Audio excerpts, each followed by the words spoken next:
Keshod Somnath road પર શેરિયાખાણ ગામે ગૌ માતા વૃક્ષોને પ્રદક્ષિણા કરતા શ્રદ્ધાળુઓ દર્શનાર્થે ઉમટ્યા।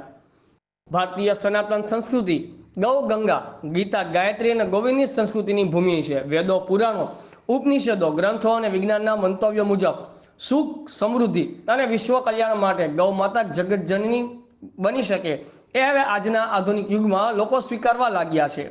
કેશોદ સોમનાથ હાઈવે પર ભંડુરી ગામથી 3 કિલોમીટર દૂર આવેલ શેરિયાખાણ ખાતે આવેલ કામધેનુ ગૌશાળામાં અજીબોગરીબ કિસ્સો પ્રકાશમાં આવ્યો છે।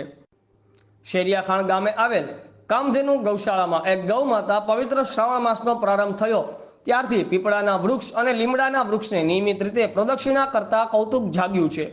શેરિયાખાણ ગામે ગૌશાળાનો બનાવ આસપાસના વિસ્તારમાં વાયુવેગે પ્રચાર પ્રસાર થતા ભાવિ ભક્તો આસ્થાભેર ગૌ માતાના દર્શને આવે છે અને શ્રદ્ધાપૂર્વક પૂજન અર્ચન પણ કરે છે। પંચગવ્ય ઉત્પાદનો શ્રેષ્ઠ ઔષધિ છે, આરોગ્યવર્ધક છે, પોષક છે, સ્વાસ્થ્યપ્રદ છે। જંતુનાશક દવા સહિત ગૌ કૃષિ દ્વારા જ રોગ મુક્ત સમાજની રચના શક્ય છે। પંચગવ્ય મેઘાવર્ધક, સ્વાસ્થ્યપ્રદ અને શક્તિવર્ધક છે। આથી શ્રેષ્ઠ બુદ્ધિજીવી નિરોગી સંતાનોના નિર્માણમાં સહાયક છે।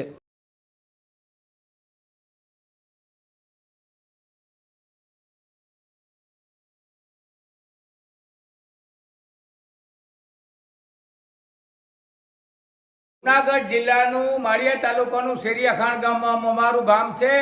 મારું નામ છે કાંતિલાલ જીણાભાઈ રાણીપા। કામધેનુ ગૌશાળા જે અહીંયા આવેલ છે એનો ટ્રસ્ટી છું અને અહીંયા શ્રાવણ મહિનાની શરૂઆતથી એક ગાયની અંદર એવો વિચિત્ર પ્રકાર થઈ રહ્યો છે કે લીમડાનું અને પીપળાનું એક ઝાડ આવેલ છે ઓટા સહિત, એની દરરોજ સવારે 9:30 વાગે અને 5:30 વાગે આ ગાય પરિક્રમા કરે છે। અમે પણ દર્શન કર્યા છે, ગામનાઓએ દર્શન કર્યા, આજુબાજુના ઘણા માણસોને ખબર પડતા બધા આવીને દરરોજ દર્શન કરે છે। આ ગૌશાળાની અંદર સરસ ને સરસ ગાયો સચવાય છે। વારંવાર તેમને લાડુ વગેરે પણ ખવડાવવામાં આવે છે અને આ ગૌશાળાની અંદર જે આ પ્રકાર થઈ રહ્યો છે શ્રાવણ મહિનાના શરૂઆતથી થઈ રહ્યો છે અને હાલમાં પણ ચાલુ છે। બોલ સિગીરાજ ધર્મ।